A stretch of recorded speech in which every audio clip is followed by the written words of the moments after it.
பக்கத்துல வாழும்போது உன்னருமை தெரியல, உன்னருமை தெரியும் போது பக்கம் நீ இல்ல. தன்னந்தனி படகு போல தத்தளிக்கும் வாழ்க்கை போல தண்டனைகள் ஏதும் இல்லை இந்த மண்ணுல. எல்லாருக்கும் வணக்கம். ஆன்சிலா விக்டர், ஹாப்பி மேரிட் லைஃப். இனிய திருநாள் நல்வாழ்த்துக்கள். என்னங்க, எப்படிங்க இருக்கிறீங்க?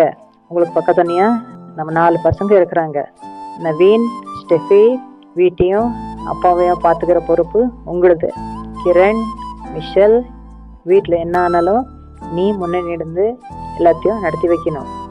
கிறிஸ்டன், எதுக்கும் பயப்படாத. நீ என்ன செஞ்சுக்கிறியோ அது தைரியமாக செய்யி. நானும் உங்கள் அம்மாவும் உன் கூடவே இருக்கிறோம். யோவின், நல்லா மாதிரியா படிக்கணும். அப்பா அம்மா சொல்கிற